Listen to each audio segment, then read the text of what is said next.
Dan itu ada beribu-ribu keadaan yang Anda tidak tahu di Indonesia. Misalnya ini, kira-kira jumlah koruptor dibanding jumlah yang ditangkap oleh KPK, itu piro ping piro? Roh kan? Gak iso. Jadi begitu banyak hal yang Anda tidak mungkin tahu. Nah, jangan ditambah dengan racun-racun di medsos yang Anda tidak mungkin tahu. Nah, gak mungkin tahu yang nganggo akal sehat. Oh mungkin iki mungkin iki. Iki mungkin. Oke, gak mungkin ini gak masuk akal. Iku tok. Tapi jangan disimpulkan mana yang benar. Nek subhat ya wis tinggalan. Sing penting kan urip apik di wilayahmu, di perusahaanmu, di kampungmu, di keluargamu. Cukup menurut sebab untuk mengetahui benar secara objektif gak ono dalane rek. Gak ono dalane. Kon kapusan kabeh engko. Kapusan. Ini ngomong mitos akeh tapi saya nggak akan ngomongkan. Pokoknya ngene rek, ku mek innama amruhu idza arada syai'an ayakullahu kun fayakun, nek ngono tok. Kon duwe karep muga-muga padha karo pari Gusti Allah. Nek padha berarti kun fayakun, nek ngono tok. Dadi sing penting hatimu temenan. Ojo dicari fakta objektifnya. Wong kon nuntut model gak iso kok potret kok. Ya apa kayak jadi bukti material, gak iso untuk jadi bukti material kan gitu, kecuali melalui saksi. Maka ketika pagi saya turun jam 4 pagi sampai di bawah, subuh kita di tempat mau coba syafaat dan aku ngumumkan kepada khalayak dan kita coba umumkan lewat media juga waktu bahwa mulai hari ini bismillahirrahmanirrahim Merapi tidak erupsi lagi. Kalau nggak salah tanggal 8 November 2010. Lho ngono iku malaikat Gusti Allah gak tega karo aku. Walah nunus kadung ngumumno. Wis gak watuk meneh, gak meledos meneh. Sakno nek meledos meneh kok Indonesian gitu kan. Akhirnya gak meledos temenan Mas. Mulai tanggal 8 iku wis aman bisa gitu. Itu bukan karena saya mandi. Gusti Allah gak tega karo aku. Walah wis kadung ngomong, kadung ngumumno, kok nek gak kedaden kok lak isin arek iku. Ngono lho. Dadi kok nek kepengin bojomu duwe motor ndonga. Ya Allah, kula niki kepengin ngibur bojo kula, cek mosok sepeda okrek.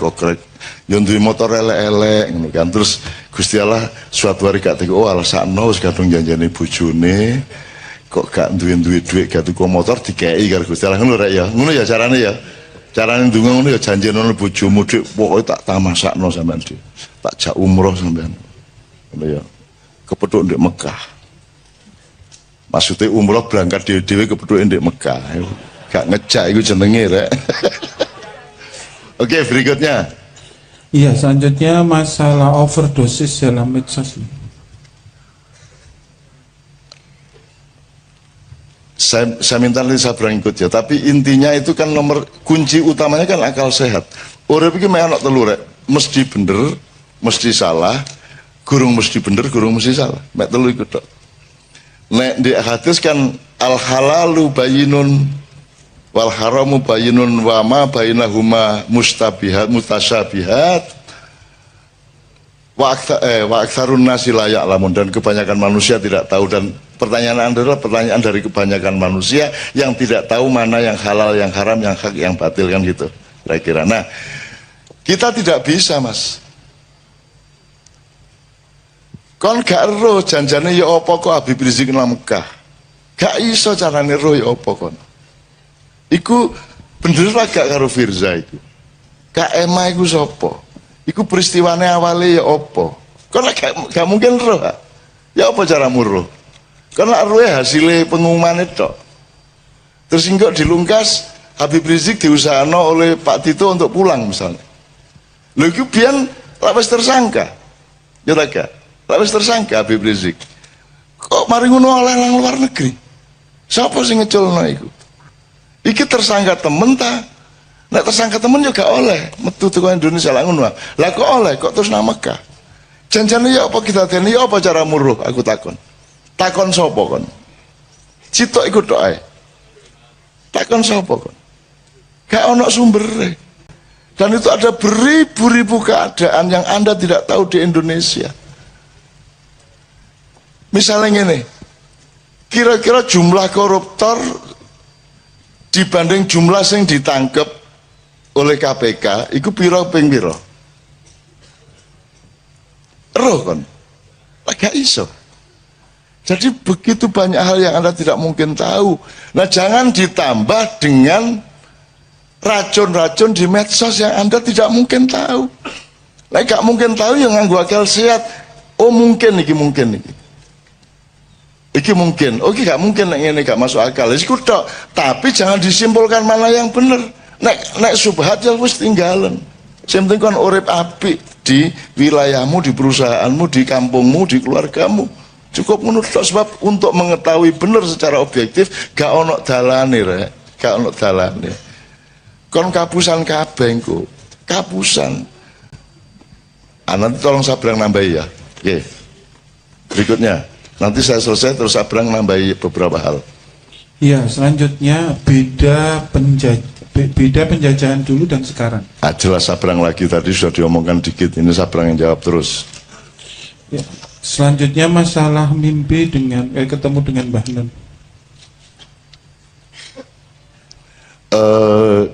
Iki ya gampang-gampang angel iki. Engko kok arane aku iki senengane ngleboni awakmu pas turu ngono kan. Yoga rek jan itu semua ciptaan Allah, semua rekayasa Allah, semua iroda dan amrullah. Saya itu hanya bagian dari kehendak Allah, Anda juga bagian dari kehendak Allah. Yang kita cari bukan kebenaran saya datang benar ke mimpimu apa tidak, tetapi bahwa Allah nyambung antara awakmu nang karo aku lak ngono.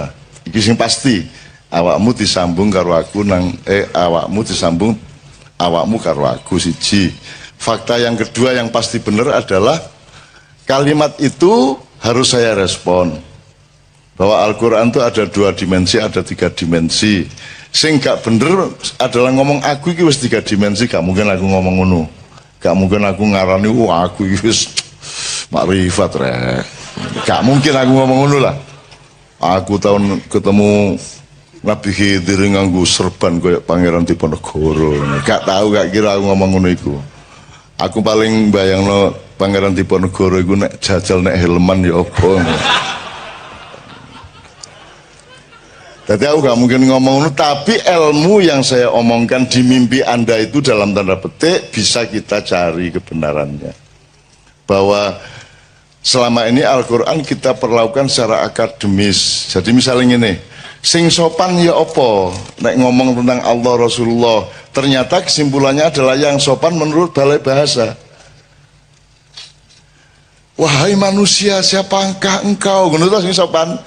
Rek, ngono gak sopan. Lah ngono sih saiki. Arek-arek kabeh, oleh tak gak nerjemahno ngono iku secara lisan. Menungso kabeh ya apik ya. Tapi selama ini sopan tidak sopannya kepada Allah ditentukan sebenarnya oleh regulasi dari balai bahasa. Sing dianggap resmi secara akademis ngono sing apik. Nek sing dulinan kaya awake dhewe guyon iki dianggap elek. Terus kita dituduh kok ngono sih karo Gusti Allah. Loh, lagi Jawa Timur ya. Terus ya apa? Kita kan tidak tahu Allah. Gak roblas. Ruweku mek ayang-ayange. Ya tak gak? Yang Allah hadirkan ke kita itu yang kita tahu. Tajalinya Allahnya sendiri laisa kamitsli syai'un. Tan kena yang apa? Tan kena gini ndak tahu kita. Ndak mungkin kita tahu Allah. Tapi Allah hadir. Yang kita ketahui adalah kehadiran Allah. Kehadiran Allah itu kita terjemahkan dengan bahasa kita. Sampai ono cerita Madura ngene kalau mau sore surup-surup mek oleh iwak loro jari Rahman Rahim sampai ning ngene iki lho ya. Itu guyon-guyon ngono aja dimensoni Pak Orek. Itu cara saya untuk memasukkan ke dalam hatimu betapa dekatnya Allah denganmu. Jangan marah berdasarkan pilihan kata dan pilihan bahasa. Sebab kata itu bernilai pada tempatnya. Ada tempatnya, dia ditempatkan di tempat yang berbeda, dia menjadi bernilai berbeda. Ini lah ya. Itu namanya konteks dan nuansa. Ini ya, ya. Nah sekarang Al-Quran 2 dimensi, 3 dimensi tadi itu menurut saya ya berarti kita cari yang multidimensional dari Al-Quran. 3 dimensi itu maksudnya Al-Quran sebagai teks, Al-Quran sebagai fakta alam, dan Al-Quran sebagai fakta manusia. Tapi telu iki janjane ya unda-undi, ngerti unda-undi. Alam ada di manusia, Quran ada di manusia, manusia juga ada di alam, manusia juga ada di Al-Quran, bisa diwolak-walik. Tapi yang penting fil afaki wa fi anfusikum, rumusnya jadi 3. Ini ada ya. Ya pokoknya didolai hikmahnya aja diserem-seremno ya gitu ya. Aja diserem-seremno, biasa-biasa aja, wajar dan apa namanya? Akurat saja terhadap segala sesuatu. Berikutnya. Ya, selanjutnya masalah anjuran Rasul tentang memanah, renang dan berkuda. Nek prasaku waktu itu guru ngono latihan nembak, guru ngono bedil, guru ngono volleyball, ya guru ngono pingpong gitu. Sudah pasti 3 tadi, berkuda, memanah dan berenang, itu pasti bisa kita cari filosofinya, pasti. Tapi belum tentu karena filosofi itulah Rasulullah menganjurkan renang, manah dan naik kuda, karena waktu itu yang disebut olahraga itu yang paling utama itu aerobik guru ngono kung apa sing Cina-Cina itu ya yoga guru ngono sapi turut gitu ya. Jadi menurut saya itu gak kok terus sing sunah Rasul itu. Sunah Rasulnya adalah Anda melatih badan Anda supaya metabolisme yang bagus, supaya jiwa Anda sehat, yang ngono. Itu yang sunah Rasulnya, tidak pada bentuknya. Tapi nek awakmu latihan memanah dalam rangka cinta Rasul, yo apik. Yo apik, berkuda dalam rangka cinta Rasul, yo apik. Yo apik. Wong awakmu gawe celana congklang ini karena cinta kepada Rasulullah, yo apik kok. Asal gak usah nyalah-nyalah no liyane, ngono lho ya. Aja meneh kok arek-arek iki malah jingkawangi nemen kulot teh. Saene arek-arek. Ya, kalah iku LDI. LDI lah mek saen. Arek-arek saene. Wis saene jek dibedah-bedah bisa. Iku sunah Rasul kuadrat iku jenenge. Sing luwes ya ndelok apa-apa ya. Saya tidak mengatakan ini harus kompromi, ndak. Bukan gampang juga tidak. Dilihat dulu alasannya. Gak apa-apa misalnya ono wong jenggoten mergo wong Kanjeng Nabi jenggoten masuk aku gak, ya gak apa-apa tapi to ya dalam rangka tresno dan itibak Rasul. Masalahnya adalah ojo adik nyalahno sing gak jenggoten. Dan nek ono wong jenggoten ya gak usah dielek-elek. Wong duwe pertimbangan dhewe-dhewe gitu kan. Itu loh. Urip iku pokoke ombone gak karu-karuan, luas gak karuan, ojo nyacat-nyacat temen-temen gitu ya. Nek kon terus fanat, jenggot kudu jenggot, nek gak jenggot kabeh iku misalnya ya. Lah wong Yahudi ya jenggotan kabeh ta. Ya rabi-rabi Yahudi jenggotan kabeh. Jadi itu sangat relatif secara budaya. Jadi kembali ke niatmu apa? Niatmu apa? Misalnya awakmu lesu kok kayak waktu ndek kene ya apik dalam rangka mengenang Kanjeng Nabi ya apik ae. Gak masalah. Gitu loh, gak masalah, tergantung niatnya. Al-amalu binniyah, ngono ya. Oke, wis larut iki Mas Islami. Masih ada 2 sebetulnya. Ya. Jadi minta penjelasan singkat tentang air mata ma'iyah tadi dari Mas. Ya. Sing apa ya Mang ya? Personalitas, identitas. Oh, sabrang berarti. Identitas dan personalitas. Oke, berikut terakhir. Yang terakhir yaitu dari Mas Indra, baiknya saya itu nikah dulu atau membangun karakter? Oh, karier, membangun karier. Oh iya, karier. Jane ngene iki gak ono rumus rek. Awakmu sing iso ngukur awakmu dhewe, ya. Nek teori tentang seseorang bisa tidak berlaku untuk orang yang lain. Nek nganggo teori perusahaan ya sing apik ku siap sik kayak terapi. Tapi nek nganggo bismillah niat wis pokoke justru mergo aku rabi kok aku usahaku iso sukses sak ngono ah. Mergo aku bendina didorong karo ditagih karo bojoku. Nek aku gurung rabi usahaku ya mek setengah-setengah. Ah saiki apik endi sak karepmu. Jadi nek persaku bareng karo karone. Yo karier iku yo apa sih rek? Apa karier iku? Pokoknya kon kerja keras tekun, jangan menghardik waktu. Menghardik waktu artinya jangan keset. Jadikan kalau perlu 1 hari itu menjadi 1 minggu dalam hidupmu. Jadi kon berkali-kali ganti pagi. Aku itu uripku ngono iku. Gitu loh. Jadi sehari itu saya bisa berkali-kali, berhari-hari. Karena saya kerja keras terus. Apa sebabnya kon kadang-kadang kok kesuwen sih? Mergo kon gak lapo-lapo. Nek kon kepengin uripmu efektif, bahagia, kerja keras. Ojo kekerasan, kerja keras. Gitu ya. Hard work, tapi ojo workaholic. Workaholic itu artinya mabuk nyandu nyambut gawe ya ojo lah. Nah wong Jawa duwe rumus nyambut gawe gini, ada kreasi dan rekreasi.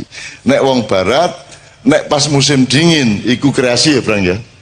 Nek pas musim panas rekreasi. Nek wong Jawa kapan dingin kapan panas wong gak jelas. Maka teori kita berbeda. Kita kreatif harus kita berkreasi harus dengan perolehan rekreatif juga. Karena dengan berkreasi kita bahagia, kita gembira, jadi rileks. Tapi kalau kita rekreasi harus kreatif. Nah iso, ojo rekreasi melaku tok, nyanyi tok, harus ada kreativitasnya. Nah Kiai Kanjeng ini kan sangat rekreatif dalam kreasinya dan sangat rekreatif dalam kreasinya. Sangat rekreatif gitu. Hina menghina satu sama lain. Ku nek wis mlebu bis wah wis cangkeme kaya ngono iku. Dan mereka itu saling hina satu sama lain. Salah satu keindahan hidup mereka itu. Dan juru hina nomor 1 sing tukang bass yo. Kalau sing tukang gitar itu juru hina. Wah banget nek ngelokno kancane. Tapi mereka bahagia satu sama lain dengan itu. Ya tapi saiki sing tukang bass sing dadi korban saiki sementara. Tapi itulah mereka. Kiai Kanjeng mbok ngarang senengane iku ngento-ento sing gak ngono iku to. Ngento-ento sing gak terus dalam mereka mencari kebahagiaan wong ndak ada maksiatnya kalau elek-elek apa sih mek ngono tok ae. Menggali tambang dihabisin sehabis-habisnya ataukah kita toleran kepada anak cucu kita yang harus mendapat bagian? Saya tanya, regulasi pemerintah selama ini pakai saum apa tidak? Tidak. Jadi puasa tidak pernah diingat oleh para stakeholder, apa pertambangan atau apapun saja. Padahal selamatnya manusia hanya kalau dia mengerti puasa. Mas, ternyata rapat kabinet, rapat DPR, rapat Pemprov nomor 1 adalah menyadari di mana, kapan, seberapa puasa harus dilakukan, benar nggak? Dan itu tidak pernah menjadi kesadaran negara kita. Itu makanya nggak usah terlalu percaya. Itu. Kamu milih yang baru yang kayak apapun ternyata juga nggak puasa. Kan sudah berkali-kali toh. Itu. Tapi saya dengan penuh kesabaran mendengarkan perdebatan mengenai hal-hal yang saya sudah lama tidak percaya. Tapi tidak ada masalah. Tidak ada masalah. Saya sangat sabar untuk mendengarkan hal-hal yang ngopo jaga-jaga. Oke. Ya aku ndak anti, aku lapo anti-anti. Gitu loh. Antimo tak. Dari dulu kan saya sudah ndak setuju. Lah yang dulu milih siapa? Lah kok sekarang sambat ke sini? Lah yang milih Jokowi dulu siapa? Lah kok sekarang dibicarakan di sini? Kita di sini syahadatnya jelas. Allah, Muhammad, yang lain nanti dulu. Kan begitu? Kan jelas. Kita ndak ganggu, silahkan mau kamu ambil, mau kulum, kok emut, kok kerakoti, ndak karepmu. Tapi kalau kita disuruh mengakui itu urusan lain. Gitu loh. Kalau yang diakui itu sudah cetok, bojoku tak akoni, bapakku tak akoni, Gusti Allah tak akoni, Kanjeng Nabi tak akoni, anakku tak akoni, ya toh, konco-konco tak akoni, liyane kok sih. Nanti dulu. Apamu? Apaku awakmu itu? Kok aku kudu ngakoni awakmu, kan gitu. Jadi aku Ya seneng-seneng ae ngrungokno cacakne ya seneng-seneng. Tapi ya gak ono gunane ngomongin iki lho kene. Anda punya kehendak, saya punya kehendak, dan Allah punya kehendak, dan Allah menyatakan percayalah bahwa yang berlaku adalah kehendak Allah Subhanahu wa taala. Nah, jadi saya mohon sama Allah, ya Allah ini anak-anak udah setor takbiran. Jadi tolonglah yang punya keinginan-keinginan yang sudah ngempet itu dikabulkan. Amin. Itu ya. Amin ya rabbal alamin. Oke, pertama. Jadi kita resume sedikit pengetahuan dasar mengenai takbir, puasa, Idul Fitri, hari raya dan seterusnya. Beberapa hal aja ya untuk nginget-inget aja. Biasanya kalau Idul Adha itu takbirannya bisa sebulan penuh. Tapi kalau Idul Fitri sehari. Artinya sesungguhnya Id yang lebih agung di mata Allah itu Idul Adha, bukan Idul Fitri. Itu ya. Jadi kita agak terbalik. Ya setelah pindah apa-apa Indonesia terbalik itu sudah kerjaannya ya. Terutama di bidang politik dan pemerintahan. Memang sudah hafal, seluruh penduduk langit sudah hafal. Oh, kalau yang terbalik itu namanya Indonesia gitu. Wis ora apa-apa, Singapura wae. Sing kok dilebokke swarga kabeh ning neraka 300 tahun. Kedua, ini sudah Idul Fitri, sudah hari keberapa ini? Hari ke-7 kok kita masih takbiran, ini normal enggak? Enggak pernah toh biasanya, tapi masih boleh enggak? Takbiran tuh tiap hari juga boleh. Kalau perlu Anda tiap hari takbiran gitu ya. Jadi biarin orang kampung anggap Anda orang gila, memang gila. Takbiran tiap hari. Jadi daripada rengeng-rengeng, karena salah satu teorinya adalah nanti takbiran itu menghimpun tenaga Anda. Tapi kalau Anda mendengarkan lagu-lagu apa pop, rock, apa semua macam-macam, itu belum tentu menghimpun tenaga.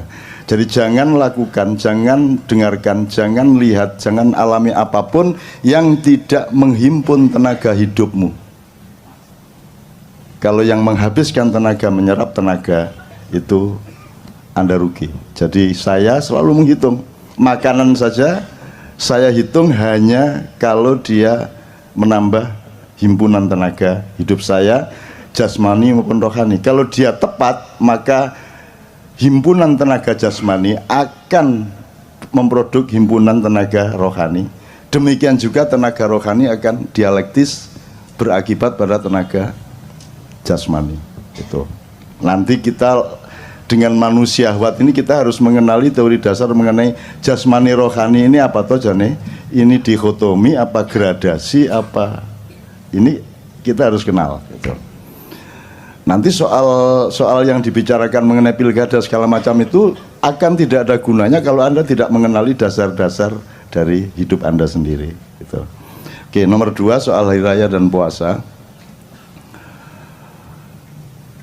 Anda kalau di desa dulu kan kalau mau puasa malamnya kan diajari bapak-bapak ibu-ibu di musola kan nawaitu saumal ghadi an adai fardhi syahri ramadhana hadhihi sanati fardhon lillahi ta'ala itu zaman dulu. Kalau sekarang pakai rap gitu kan. Nah itu som khoti itu kira-kira saya tidak tahu lah.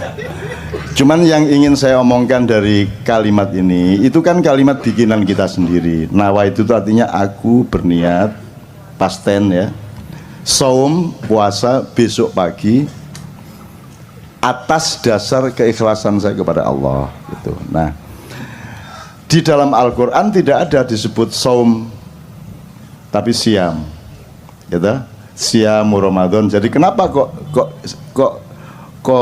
niat Anda nawaitu saumal ghadi kok tidak nawaitu siamal ghadi? Ya enggak apa-apa sebenarnya, enggak ada masalah. Jadi saya ini bukan sedang mempermasalahkan.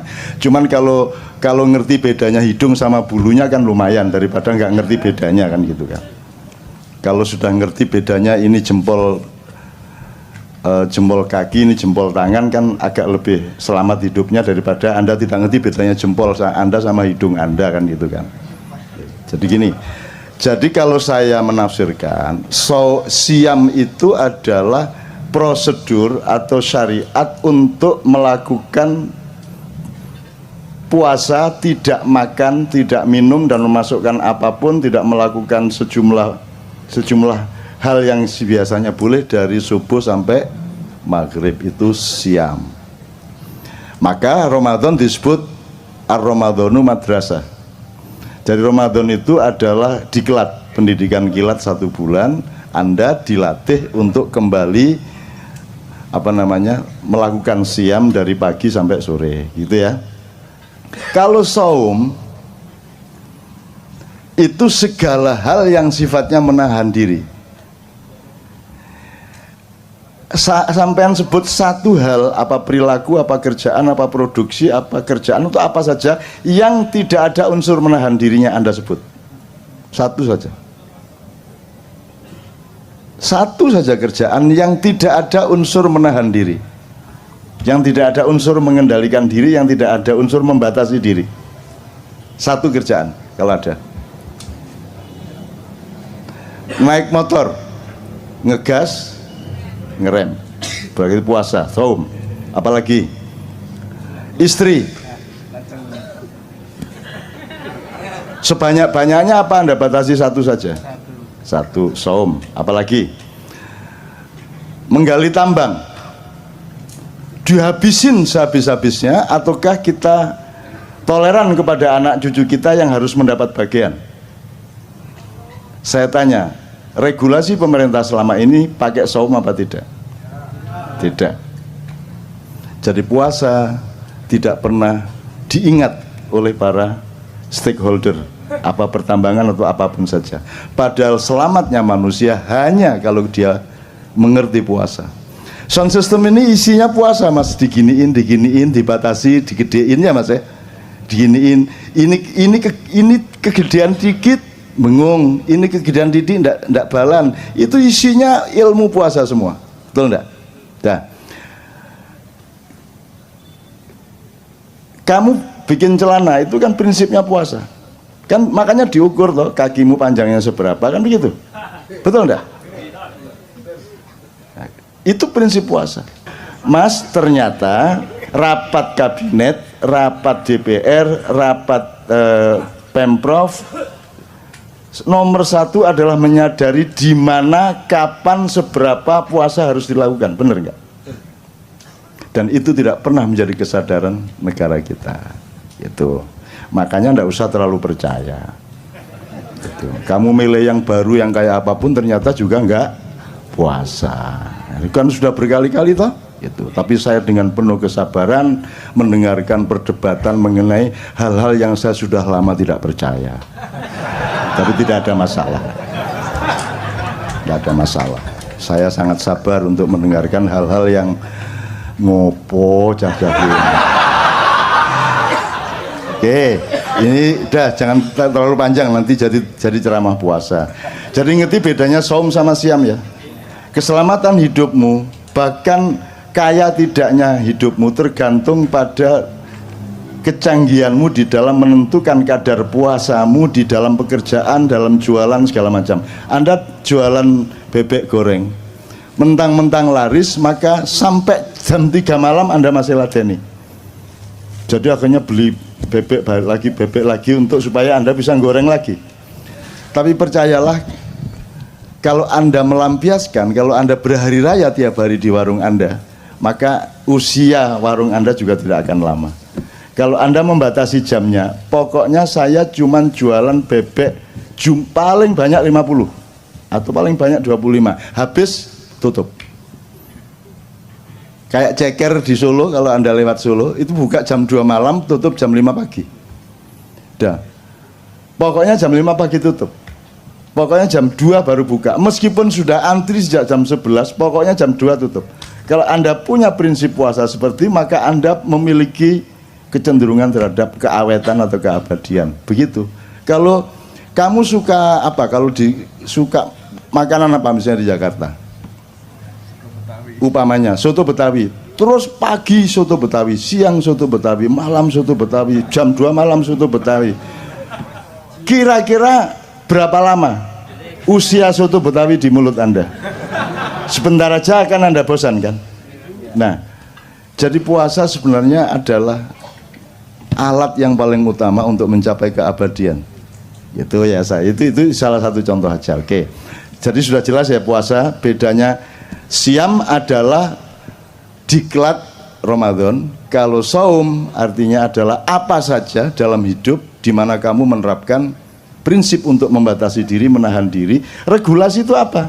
Regulasi itu kan menghitung sesuatu secara akurat, secara tepat. Itu namanya puasa. Kan gitu, Mas. Coba mentang-mentang seneng sama istrimu kok keloni ya bendino. Esok kelon, awan kelon, sore kelon. Katanya ngantor sih dilu ngadeg duluan. Suwe-suwe bosen dewe mari ngono kan gitu. Maka harus ada puasa. Maka Rasulullah mengatakan makanlah kalau lapar dan berhenti makan sebelum kenyang, maka kamu akan sehat dan lebih lama keawetanmu gitu ya Rek ya. Terus imsak. Di sini kalau imsak tandanya apa di Jakarta? Pakai teriak imsak gitu. Oh pakai sirine. Sirine. Enggak dong, kalau sirine itu buka. Oh bapak ibu-ibu gitu. Kalau di Jogja imsak gitu ya. Dari masjid besar Jogja itu Pak Jundi namanya itu. Lagunya gitu imsak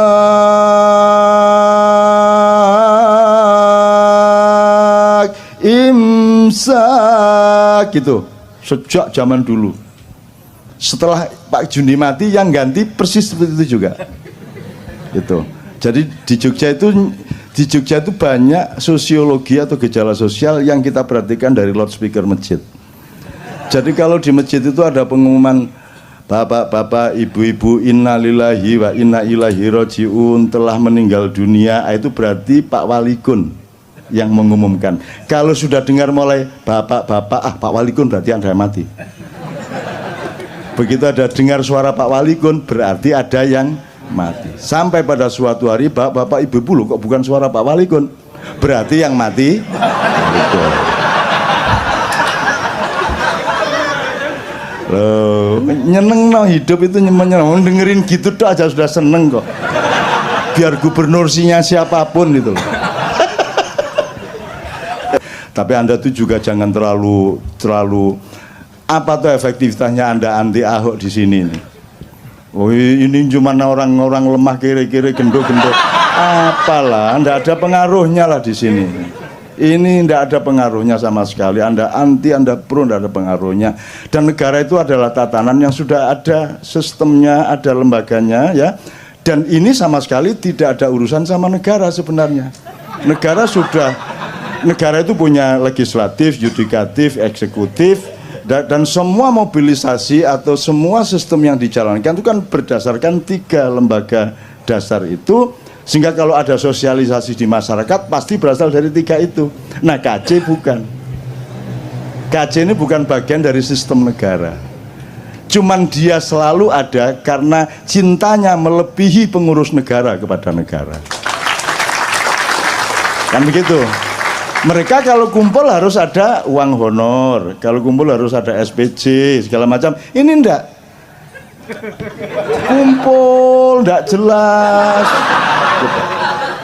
Jadi jangan pamer cinta di sini, karena di sini cinta sudah tidak diomongkan lagi. Cinta sudah menjadi diri mereka. Bukan kita. Kira-kira. Artinya Mas, ya enggak apa-apa, saya oke-oke saja Anda mau anti mau pro, tapi ya enggak efektif. Oh iki ya sopo arek-arek ya enggak lah. Gitu. Ya aku ndak anti, aku lapo anti-anti. Gitu loh. Antimo tak. Dari dulu kan saya sudah ndak setuju. Lah yang dulu milih siapa? Lah kok sekarang sambat ke sini? Lah yang milih Jokowi dulu siapa?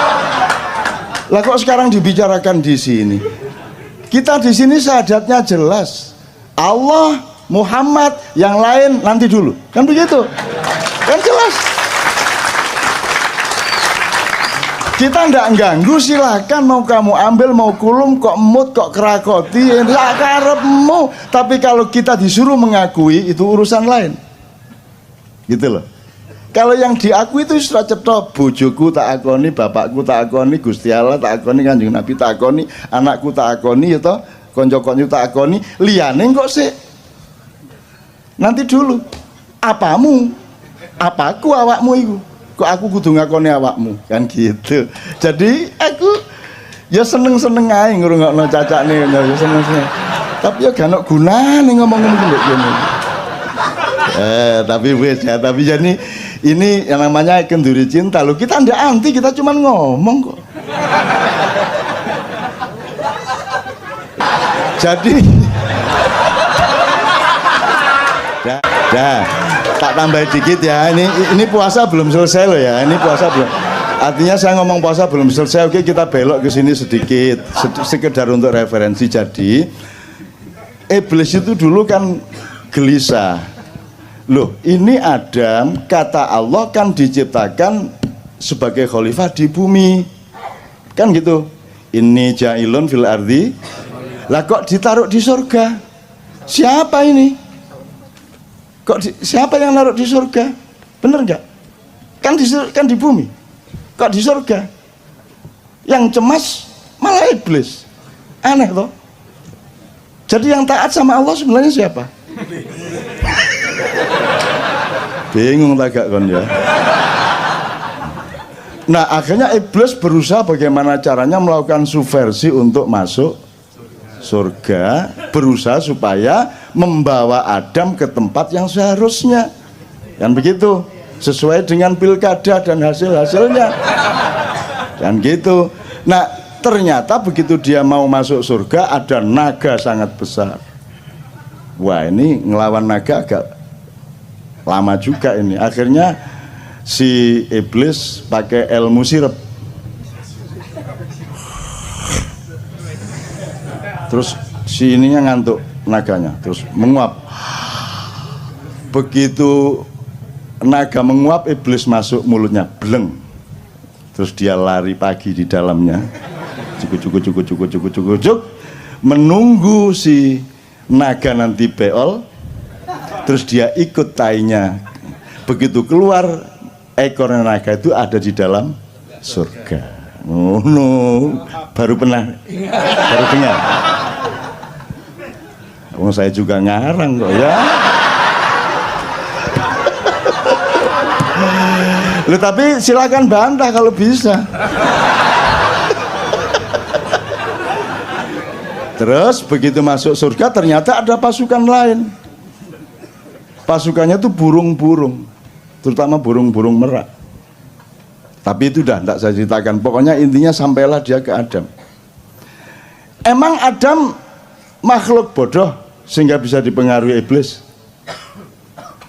Kan Allah mengatakan inna khalaqnal insana fi. Adam lebih unggul apa lebih rendah dari iblis?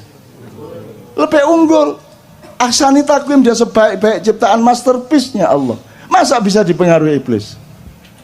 Terus digoda iblis?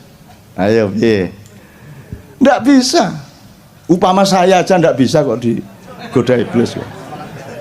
Cuman iblis ini pinter, dia pernah kuliah di IKJ. Jadi iblis menciptakan kostum persis seperti malaikat Jibril. Terus dia pakai, pokoknya penampilannya persis Jibril sehingga Adam, wahai Baginda, ada apa gerangan?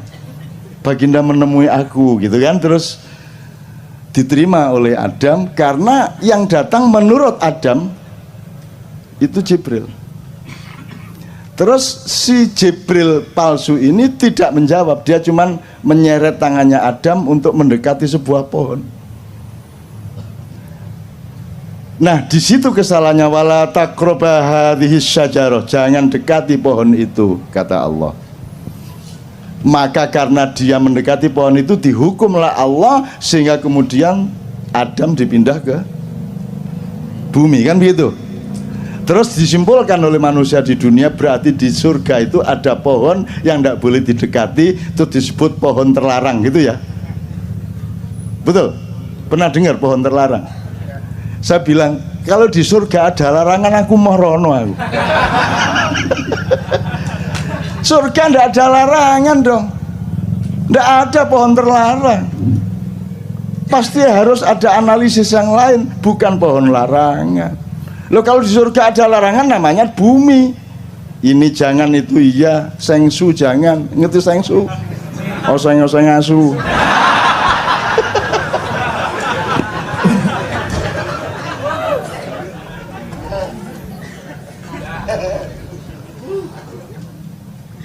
Kok jadi cerita surga saya. Oke, gini teman-teman sekalian, supaya Anda itu gini, saya itu tidak bilang bahwa yang saya omongkan itu benar.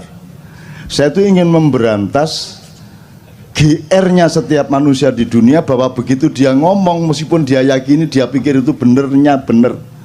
Padahal setiap yang kita omongkan itu kebenaran relatif, dan mungkin nanti sore, besok pagi kita menemukan kebenaran yang lebih benar, betul enggak? Jadi semua yang saya omongkan itu juga jangan dianggap benar. Bahan saja, siapa tahu melalui omongan ngawur saya itu Anda oleh Allah diberi hidayah untuk menemukan kebenaran. Kan gitu. Jadi jangan percaya sama saya. Sebodoh-bodoh manusia adalah yang percaya kepada saya. Salahmu dewe. Terus nanti Anda masuk surga, ini saya gara-gara percaya sama Cak Nun. Salahmu dewe, kata malaikat Malik. Saya melakukan itu karena saya percaya sama, kenduri cinta sama Cak Nun. Terus jare Malik, ya salahmu dewe, arek dapure koyo ngono kok percaya kan gitu. Jadi jangan percaya saya kesini ini tidak supaya Anda percaya sama saya kesini ini mengajak Anda untuk percaya yang wajib dan sah dan tepat untuk kita percaya, yaitu Allah dan Rasulullah SAW. Ngono ya caranya ya. Oke, kembali ke iblis. Jadi pohon itu bukan pohon larangan, itu pohon. Jadi coba sekarang Anda referensinya gini. Allah itu di Quran, asalkan dia memberi gambaran sesuatu mengenai misalnya kalimat yang baik, peradaban yang baik, kebudayaan yang baik, pemerintahan yang baik, selalu pakai pohon. Wa mathalu kalimatin thayyibatin kasyajaratin thayyibatin atluha sabit wa far'uha fis sama, kan gitu. Jadi pohon itu selalu menjadi idiomatiknya Allah untuk menggambarkan sesuatu. Jadi pohon yang didekati Adam itu karena Adam masih baru akan sekolah di dunia. Kamu jangan dekat-dekat kepada pohon yang kamu tidak akan paham. Itu S3-nya surga. Jadi bukan larangan, gitu loh. Kamu wali kota belum selesai kok kamu sudah gubernur. Gubernur baru sebentar kok sudah presiden. Tak datengin iblis loh nanti. Kira-kira loh ya. Ya aku nggak ngomongin siapa-siapa, aku cuma memberi gambaran-gambar bahwa asosiasimu ke sana memang benar. Tapi kan saya nggak ganggu toh. Saya kan nggak ganggu, saya nggak pernah ngapa-ngapain, saya oke-oke saja. Saya tidak ada urusan sama dunia ini, kamu telan semuanya, aku nggak ada masalah. Gitu loh. Kalau aku anti korupsi, aku tidak eman emasnya, tidak eman duitnya. Tidak boleh aku eman duit atau emas. Yang aku eman adalah kenapa engkau berbuat jahat sehingga akan merugikan dirimu, merugikan anakmu, keluargamu, dan masa depanmu di depan Allah Subhanahu wa Ta'ala. Kan gitu. Oke, yuk iblisnya sudah ya. Teman-teman sekalian, kita kembali ke puasa. Jadi sekarang imsak tadi ya, imsak. Jadi imsak itu kapan waktunya? 10 menit sebelum azan subuh. Coba ini jawaban kayak begini ini bagaimana coba? Coba ini pekok banget orang. Lah masa imsak itu waktunya kapan? Dia bilang 10 menit sebelum azan subuh. Coba bagaimana tuh jawabannya? Imsak itu dari subuh sampai maghrib. Bagaimana sih? Imsak itu artinya Anda membatasi diri, menahan diri. Tumsiku, Anda mengendalikan. Imsak itu pengendalian. Jadi imsak itu waktunya dari subuh ke maghrib. Ayo kok tadi jawabnya 10 menit sebelum zuhur. Lara-ara ini. Loh, wong kamu itu urusan satu kata belum beres mau ngurusi Ahok, itu bagaimana? Ya enggak apa-apa, ini guyon deh. Jauh cinta tanpa guyon itu kan bagaikan roti tanpa sambel ya apa gitu. Gitu ya Mas ya. Maka sebenarnya saya sayang sekali kemarin Ramadan tidak bisa ke KJ karena giliran sama Leto sama Noe. Sebenarnya saya ingin kasih saran Anda untuk melakukan ijtihad dan eksperimentasi di masjid Anda masing-masing di kampung. Jadi imsak itu ketika 10 menit sebelum subuh itu kan memperingatkan sebentar lagi kamu harus menahan diri. Jadi sebenarnya kata-katanya imsak itu mengingatkan bahwa nanti kamu harus imsak. Bukan ini sudah imsak, bukan. Nah begitu Allahu Akbar, imsak dimulai. Kan gitu? Jam 7 imsak, 8 imsak, 9 imsak, siang imsak, sampai jam 4, sampai baru nanti jam 6 kurang dikit, baru imsaknya selesai. Jadi saya itu ingin menyarankan Anda, mulai Ramadan depan, itu sebanyak-banyaknya ucapkan imsak di masjid. Jadi Anda kalau mulai jam 11 mulai agak lapar, Anda ke masjid imsak dah 3 kali gitu ya. Terus nanti jam 1 udah lapar-laparnya itu, Anda ke masjid lagi untuk supaya memberi semangat kepada orang yang berpuasa. Imsak gitu saran-saran. Terus jam 3 itu juga sudah mulai, wah buka masih lama gitu, jadi lemes itu ucapkan lagi serentak imsak itu. Ya kira-kira orang sekampung keluar semua dibawain cangkul, ndasmu dipakai. Padahal bener nggak yang Anda lakukan? Bener lah, makanya kebenaran di depan atau di tengah orang yang tidak mengerti kebenaran itu akan menjadi keburukan, kan begitu. Jadi kalau ada yang berani mencoba, saya seneng loh itu. Saya seneng ya. Seneng aku. Kalau ada yang berani, masya Allah, ya Allah. Kalau Anda mati syahid yes.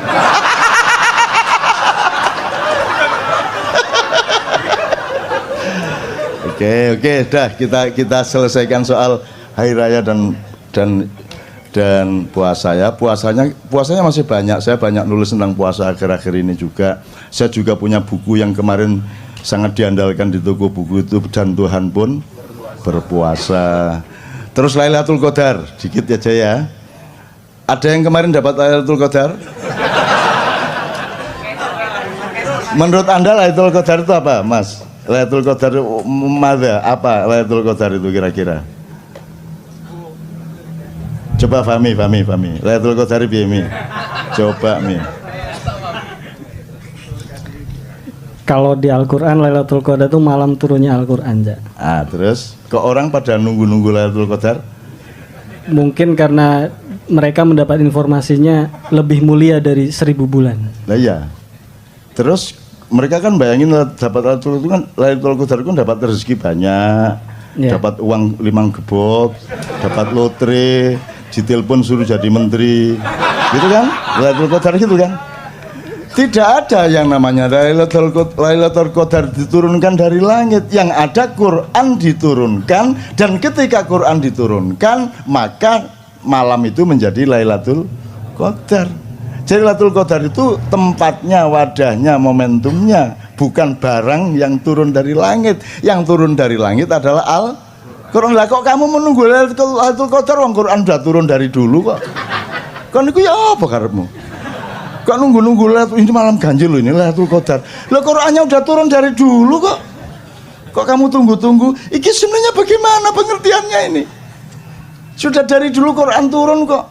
Kamu belum lahir Quran wis jangkep kok. Kok kamu tunggu-tunggu Lailatul Qadar? Ayo piye pengertiannya? Ayo coba, Mi. Kira-kira gampang kok, kalau di Ma'iyah gampang jawabnya. Ma'iyah kok. Begitu Al-Quran entah satu biji ayat, entah satu biji pemaknaan, hikmah atau apapun, kamu pakai dalam hidupmu, berarti dia turun di dalam jiwamu, maka itulah Lailatul Qadar. Kan begitu? Tidak penting siang atau malam. Emang siang dan malam itu bedanya apa? Kalau tidak percaya, tanya sama yang buta. Kalau kamu bedakan siang terang benderang, ngarepe wong picek kan, ayo ngomong.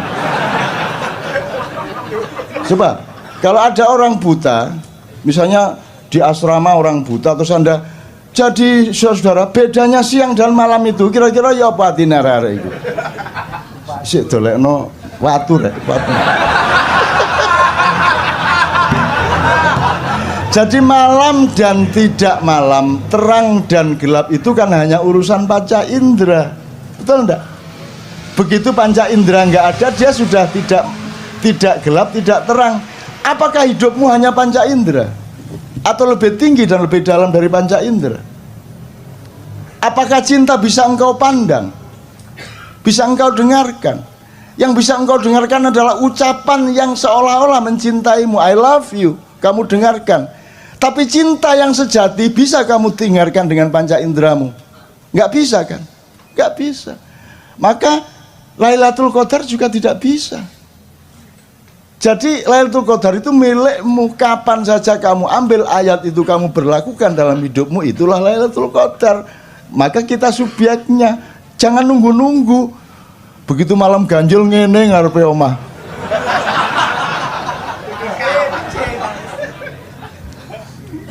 Ditekani jin kapok kono.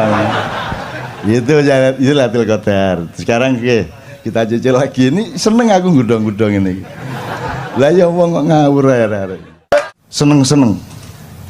Saya tanya, jadi kamu seneng-seneng tanggal 1 Syawal itu? Kok seneng? Berarti kamu mangkel loh sama Ramadan. Kurang ajar gak oleh mangan. Jancuk arek-arek ini. Akhirnya Idul Fitri ya kan gitu kan. Lah kok kamu di WA ngakunya Ramadan, jangan tinggalkan aku. Ndak semua. Ayo. Lah kok kamu bilang hari raya, berarti kamu sedang merayakan sesuatu. Apa yang kamu rayakan? Ngaku aja. Yang kamu rayakan pada 1 Syawal itu apa? Karena kamu pagi-pagi boleh ngopi, itu kan? Gitu. Ngaku aja. Lah iya. Terus mari ngono konser. Sedih hatiku. Karena Ramadan akan berlalu. Nek Ramadan iso ngomong langsung taek.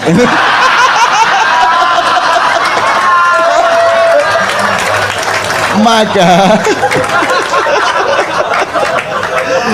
jadi fitri itu ada dua makna epistemologisnya, harfiahnya. Satu, fitri dalam arti keaslian, genuinitas, originalitas, kefitrian, aslimu itu seperti itu. Alhamdulillahirabbil alamin. Maju mendesak ke depan enggak apa-apa. Ya, bismillah. Coba satu kali takbir. Karena Anda 3 Allahu Akbar, Allahu Akbar, Allahu Akbar. La ilaha illallah, Allahu Akbar. Allahu Akbar walillahil hamd. Alhamdulillah. Hujan baik atau buruk tergantung Anda, tidak tergantung hujannya. Kalau Anda husnudzon, ya Allah, ini tanda bahwa Allah ikut bergembira atas kegembiraan kita, dan Allah memberkahi, mengabulkan apa yang ada di dalam hati Anda, maka insya Allah hujan ini merupakan tanda kabulnya doa-doa Anda. Benar ya? Oke, bismillah. Oke, terusin ya, oke, supaya agak ini saya tak berdiri. Ya bismillah. Saya mohon maaf saya tidak bisa melindungi Anda dari hujan.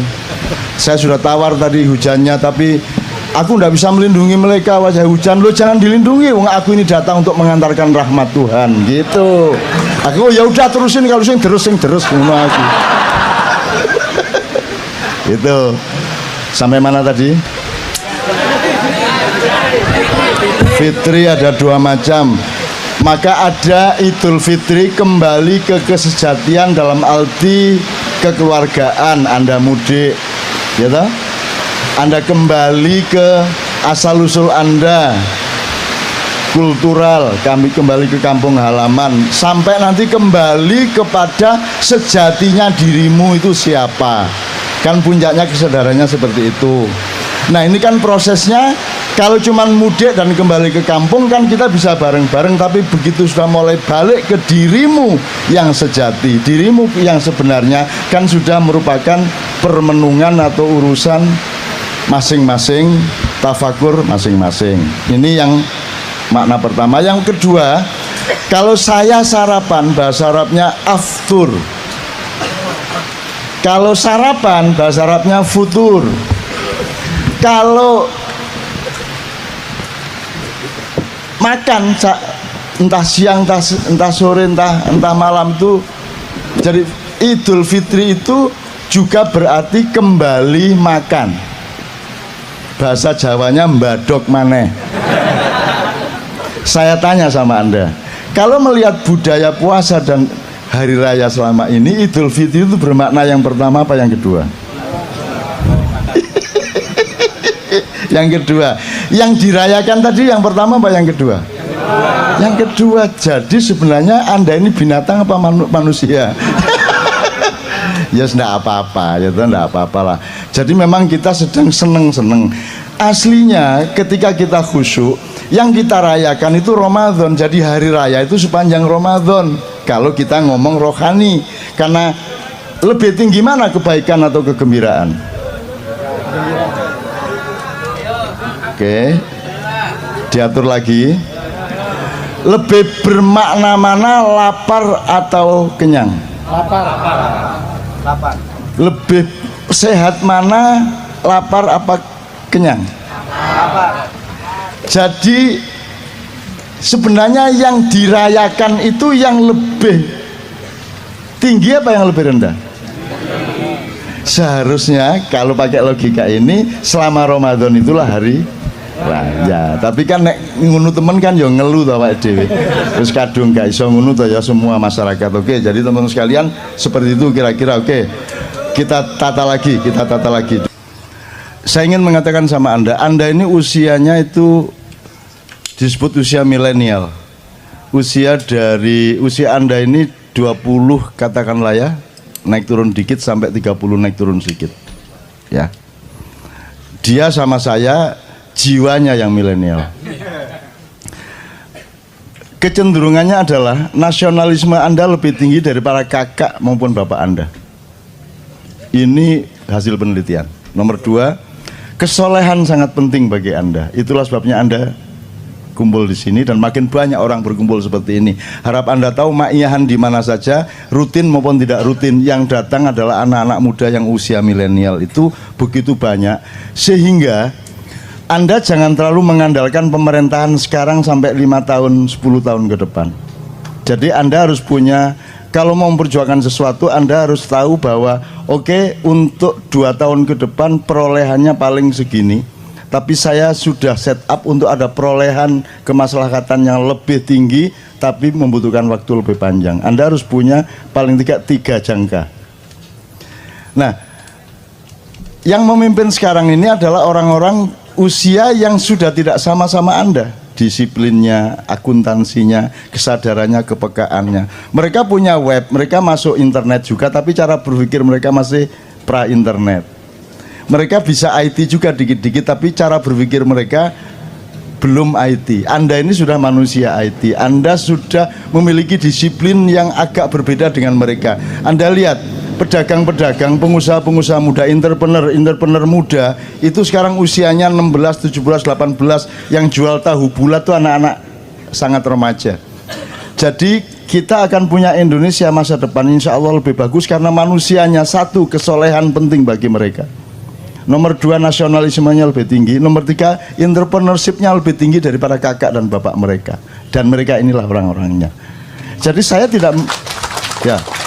tidak menghitung yang sekarang-sekarang ini. Yang sekarang ini kan sudah, coba yang bisa bikin puisi terlanjur judulnya. Udah apa saja kasih kata terlanjur. Tinggal kamu daftar. Ngerti nggak maksud saya? Apa wes? Bagaimana keadaanmu sekarang? Ya terlanjur. Gimana gubernurmu? Ya terlanjur. Presidenmu? Ya terlanjur. Pokoknya semua. Gimana ibadahmu selama ini? Ya terlanjur, kacau kemarin. Nah, kita tidak hanya hidup sekarang, kita akan hidup 5 tahun lagi, insya Allah 10 tahun lagi. Dan Anda akan memimpin Indonesia 10-15 tahun lagi. Dan Indonesia akan pasti lebih baik. Dan mereka yang sekarang menguasai Anda tidak dengan mudah seperti mereka menguasai pemimpin-pemimpinmu hari ini. Mereka sekarang hamba sahaya dari dragon-dragon. Tapi Anda bukan hamba sahaya. Anda adalah manusia Indonesia baru. Anda punya cara berpikir. Jadi kan saya pernah pesan 4 ya. 1, akidah dan akhlak. Jadi ketuhanan dan moralmu harus beres. Nomor 2, Anda harus militeristik kepada diri Anda. Berani kerja keras, berani kurang tidur. Dan Anda saya latih toh untuk tidak tidur. Ya toh? Seluruh Indonesia loh ini, kayak gini nih. Sampai sekarang anak SMP, anak SD sudah ikut maiyahan. Dan jam 3 pagi masih gitu. Anak SD. Ya, Anda lihat sendiri di mana-mana, di Gresik, di Malang, di mana begitu. Anda Kopassus Anda dan jaga. Anda punya jiwa militer kepada dirimu sendiri, tapi Anda adalah penyayang kepada orang lain. Itu ya, itu syarat yang kedua. Syarat ketiga, Anda harus paham akuntansi. Anda harus punya muhasabah. Anda punya perhitungan berbeda dengan kemarin. Sekarang anak-anak masih kuliah sudah bisa kaya raya melalui bisnis online, melalui ada inovasi-inovasi baru, puanganan macam-macam. Baru-baru semua, betul enggak? Ono kodok campur gatul, wah semua macam-macam. Wah, makanan baru macam-macam. Itu jangan dilihat makanannya, dilihat bahwa ada gejala kreativitas baru pada anak-anak muda. Dan itu di mana-mana, Mas. Di mana-mana, Mas. Anda ke Jogja sekarang, itu perkembangannya 3-4 kali lipat dibanding 5 tahun yang lalu. Karena anak-anak muda. Makanya saya senang ketemu Anda supaya saya tidak terlalu ketinggalan zaman. Dan saya sedang ngecek diriku, kalau aku masih kompatibel padamu, berarti aku masih tidak saya nggak kudet. Lawannya kudet apa? Jadi saya juga tidak boleh, saya juga harus bisa ngoprek. Saya juga harus smartphone, nggak hanya jailbreak. Itu saya install Android di iPhone. Mau apa kamu? Kamu pikir nggak bisa? Kamu pikir nggak bisa? Kamu jangan terlalu remehkan saya. Saya dulu ketika komputer baru mulai, kira-kira 90-an pertengahan, itu baru DOS. Jadi komputernya gede, disketnya tuh gede gini, 256 kilobyte. Itu untuk DOS, masukin nanti C-prom ditarik, masukin CD-WS atau C-write untuk ngetik tik. Belum ada mega. Setahun kemudian baru ada disket 1,2 megabyte. Dan yang bisa cuma saya di seluruh kantor Detik waktu itu. Bukan detik.com ya, detik waktu detik manual. Dan ini karena teman-teman enggak mau belajar, pokoknya saya yang dimintai tolong untuk booting DOS, setelah itu masukin C-write atau Anda kan enggak pernah tahu WS sama C-write. Pernah tahu dulu-dulu. Ya. Terus kalau di DOS itu kan ada aransemen, ada auto exec bat. autoexec.bat itu kan Anda tinggal ngurut, adalah tak kasih setiap komputer, ada sekitar 30 komputer di kantor itu, saya kasih autoexec.bat ini booting, terus tak kasih gambar telanjang. Jadi begitu booting jeglek langsung mudo. Cak piye iki? Loh, yang kamu pandang jangan keyboard, yang kamu pandang layarnya. Tak isi gambar telanjang itu. Jadi mereka bingung piye carane. Nah, itu kan pendidikan untuk supaya mereka belajar. Bukan soal gambar telanjangnya. Meskipun iya juga. Tapi kan itu membuat mereka menjadi tidak betah sehingga mereka mau belajar. Artinya saya belajar terus, teman-teman sekalian. Saya belajar terus sampai hari ini. Pekerjaan yang paling update sekarang saya juga belajar. Saya tidak akan pernah berbelajar. Saya seorang pembelajar gitu loh ya. Oke, jadi dari lagu Anda tadi saya optimis karena kesolehan penting untuk Anda.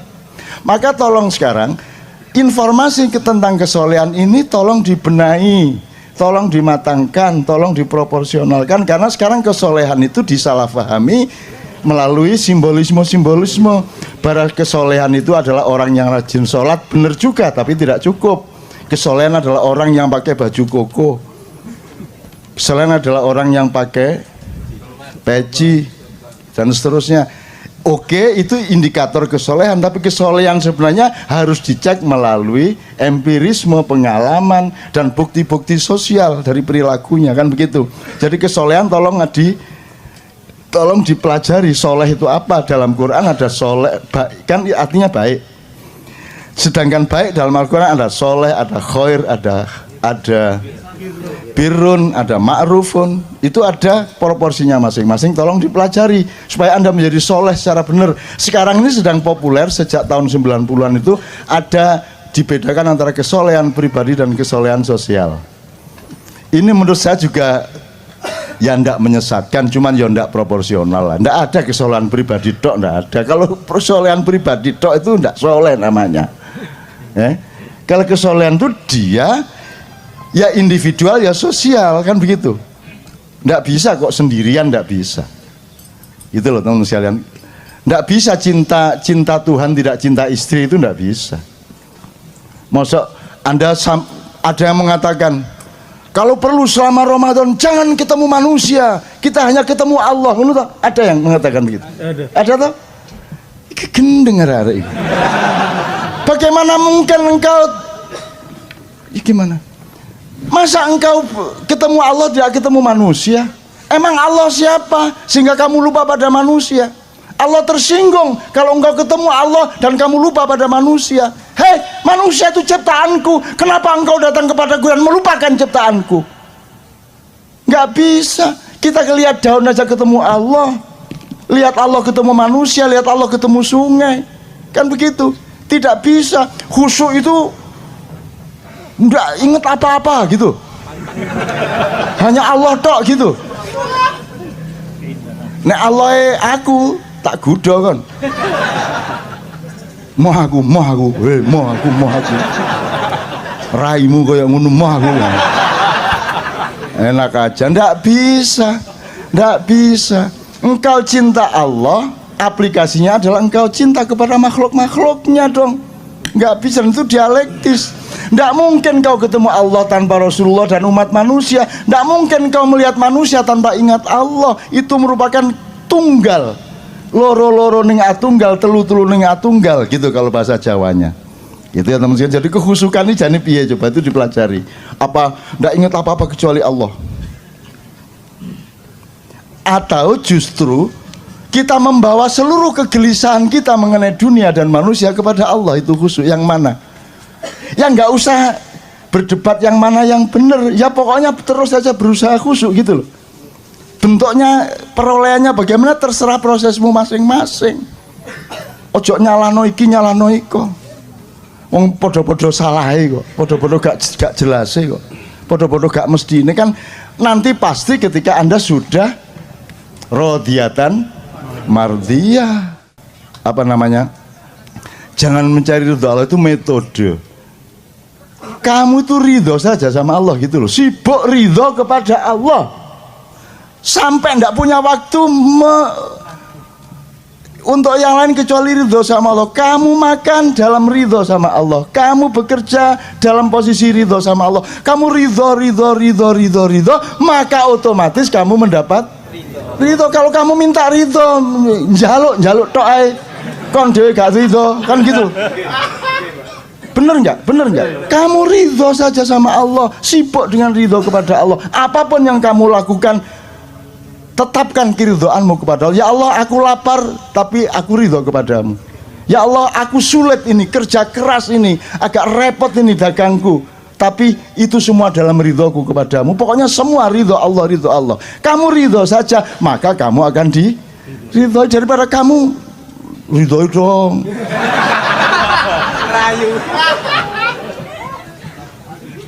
ngerayu kayak orang Madura, sing Madura, Gusti Allah dirayu-rayu sampean niku.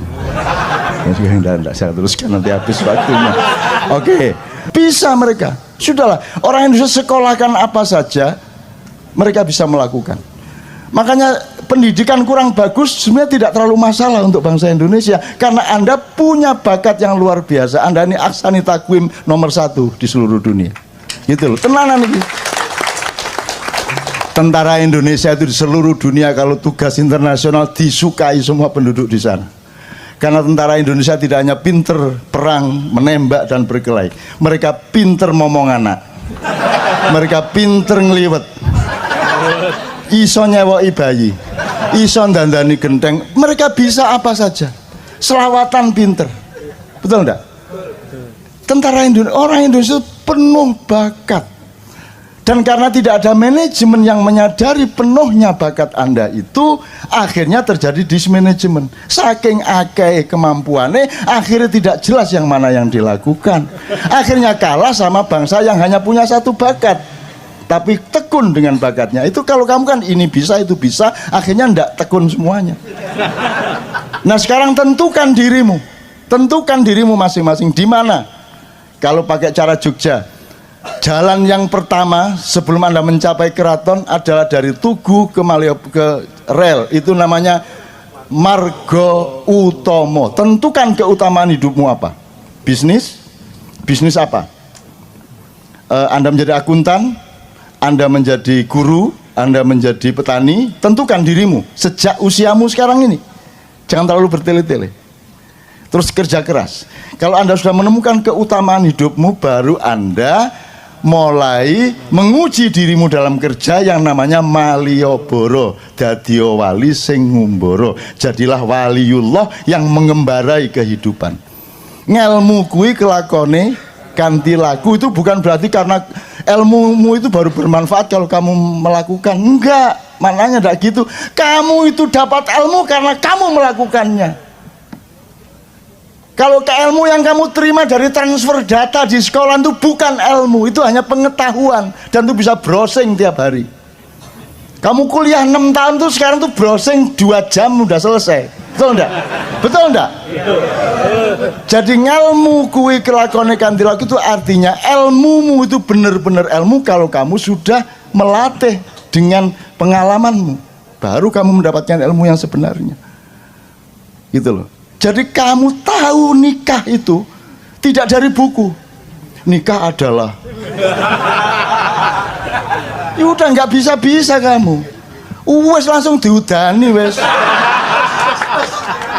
Baru oh ngene ya. Ngene, waduh gak biyen-biyen ya. Oke Mas ya, jelas oke. Jadi saya bukan gede-gedein hati Anda. Karena memang sudah sewajarnya hati Anda besar untuk masa depan. Jangan mengandalkan 1-2 tahun ini. Anda masih kalah, sebentar lagi tidak ada masalah. Tidak ada masalah.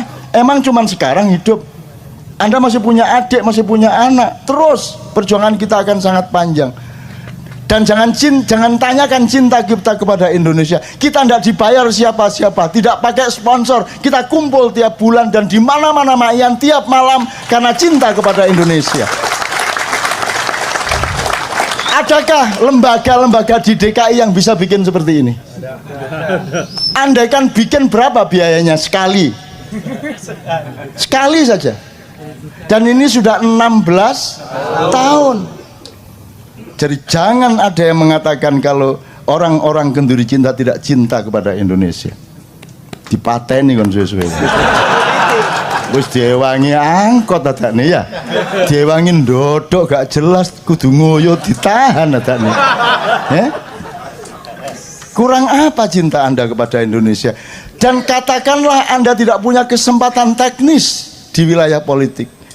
Anda jangan pikir Allah tidak bekerja untukmu. Anda jangan pikir bahwa ada ekosistem alam yang bekerja untukmu. Ini semua adalah persembahanmu untuk masa depan, dan engkau akan mendapatkan buah-buah dari prihatinmu seperti ini. Jangan khawatir. Kamu pikir saya mendapatkan apa dalam hidup saya? Saya tidak pernah mencari pendapatan apapun, tapi saya tekun terus menerus, disiplin terus menerus, dan saya mendapatkan semua yang tidak pernah saya harapkan, melebihi dari impian-impian saya sendiri. Maka saya tidak cari Lailatul Qadar. Ini Lailatul Qadar. Ini nih sekarang ini. Loh, bagaimana ada orang ngumpul segini banyak? Hujan tidak pulang, jam 2 malam dan tidak berhenti. Itu duduk basah itu. Betul enggak? Ini bukan Lailatul Qadar. Bukan Quran ini kayak gini nih. Ini ajaib. Betul enggak? Loh, andaikan pun enggak ada kaca pun, yang enggak ajaib dari hidupmu apa? Yang enggak ajaib apa? Kok kamu punya hidung? Ajaib enggak? Ajaib. Kok berhenti pertumbuhanmu? Kan kalau normal memuai terus. Kok berhenti? Kok ada yang berhenti 12 cm, ada 15 cm? Ajaib enggak? Enggak ajaib. Kok masih cari keajaiban? Apa yang tidak ajaib dari dirimu, wahai anak-anakku? Bercerminlah engkau, tataplah wajahmu. Itu semua keajaiban Allah Subhanahu wa taala. Betul enggak? Menggali tambang dihabisin sehabis-habisnya, ataukah kita toleran kepada anak cucu kita yang harus mendapat bagian? Saya tanya, regulasi pemerintah selama ini pakai saum apa tidak? Tidak.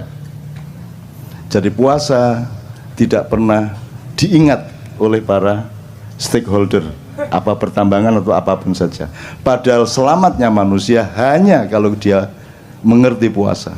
Mas, ternyata rapat kabinet, rapat DPR, rapat Pemprov, nomor 1 adalah menyadari di mana, kapan, seberapa puasa harus dilakukan. Benar nggak?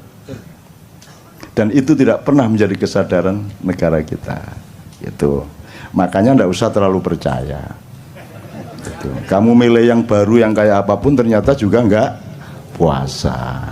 Kan sudah berkali-kali toh. Itu. Tapi saya dengan penuh kesabaran mendengarkan perdebatan mengenai hal-hal yang saya sudah lama tidak percaya. Tapi tidak ada masalah. Tidak ada masalah. Saya sangat sabar untuk mendengarkan hal-hal yang ngopo jaga. Oke. Ya aku ndak anti, aku lapo anti-anti. Gitu loh. Antimu tak. Dari dulu kan saya sudah ndak setuju. Lah yang dulu milih siapa? Lah kok sekarang sambat ke sini? Lah yang milih Jokowi dulu siapa? Lah kok sekarang dibicarakan di sini? Kita di sini syahadatnya jelas. Allah, Muhammad, yang lain nanti dulu. Kan begitu? Kan jelas. Kita ndak ganggu, silakan mau kamu ambil, mau kulum, kok emut, kok kerakoti, ndak karepmu. Tapi kalau kita disuruh mengakui itu urusan lain. Gitu loh. Kalau yang diakui itu sudah cetok, bojoku tak akoni, bapakku tak akoni, Gusti Allah tak akoni, Kanjeng Nabi tak akoni, anakku tak akoni, ya toh, konco-konco tak akoni, liyane kok sih. Nanti dulu. Apamu? Apaku awakmu itu? kok aku kudu ngakoni awakmu kan gitu. Jadi aku ya seneng-seneng ae ngrungokno cacakne ya seneng-seneng. Tapi ya gak ono gunane ngomong ngene. Anda punya kehendak, saya punya kehendak, dan Allah punya kehendak, dan Allah menyatakan percayalah bahwa yang berlaku adalah kehendak Allah Subhanahu wa taala. Nah, jadi saya mohon sama Allah, ya Allah, ini anak-anak udah setor takbiran. Jadi tolonglah yang punya keinginan-keinginan yang sudah ngempet itu dikabulkan. Gitu ya. Amin ya rabbal alamin. Oke, pertama. Jadi kita resume sedikit pengetahuan dasar mengenai takbir, puasa, Idul Fitri, hari raya dan seterusnya. Beberapa hal aja ya untuk nginget-inget aja.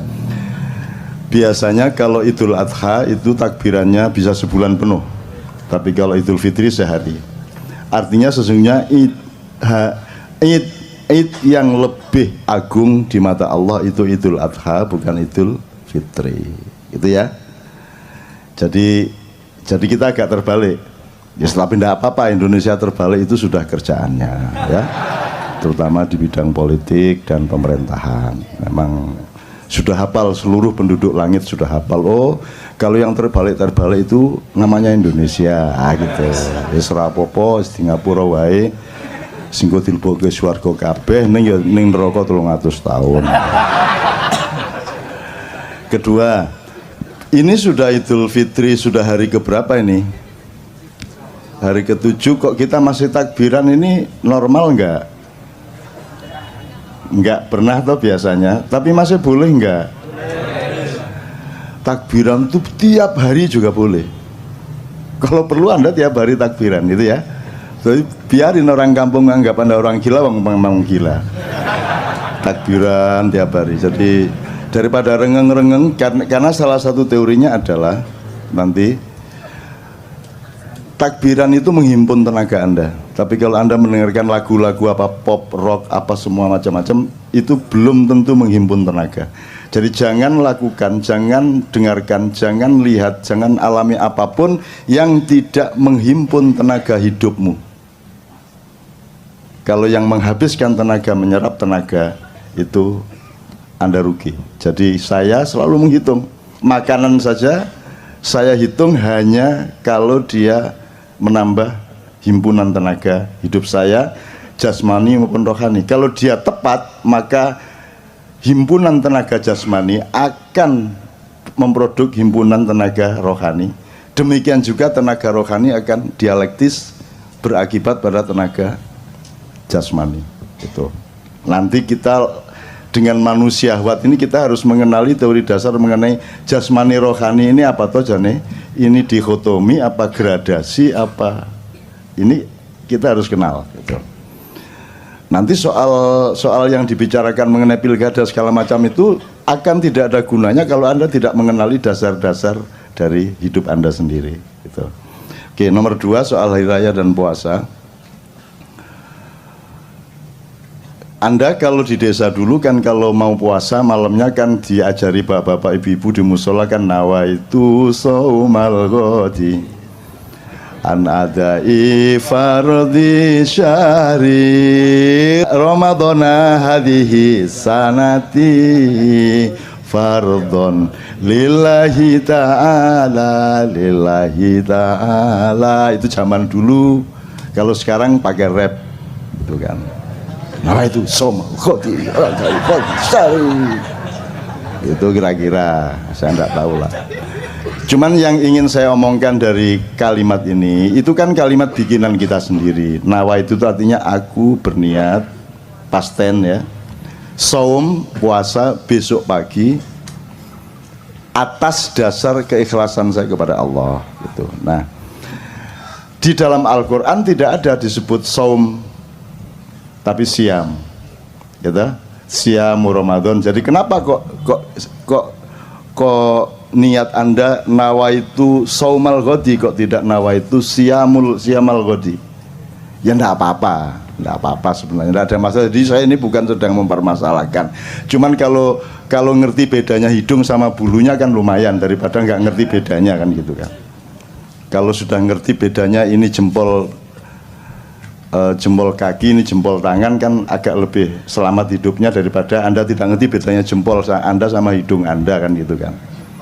Jadi gini, jadi kalau saya menafsirkan siam itu adalah prosedur atau syariat untuk melakukan puasa, tidak makan, tidak minum dan memasukkan apapun, tidak melakukan sejumlah hal yang biasanya boleh dari subuh sampai maghrib, itu siam. Maka Ramadan disebut ar-Ramadhanu madrasah. Jadi Ramadan itu adalah diklat, pendidikan kilat 1 bulan. Anda dilatih untuk kembali melakukan siam dari pagi sampai sore, gitu ya. Kalau saum itu segala hal yang sifatnya menahan diri. Sampean sebut satu hal, apa perilaku, apa kerjaan, apa produksi, apa kerjaan, untuk apa saja yang tidak ada unsur menahan dirinya Anda sebut. Satu saja. Satu saja kerjaan yang tidak ada unsur menahan diri, yang tidak ada unsur mengendalikan diri, yang tidak ada unsur membatasi diri.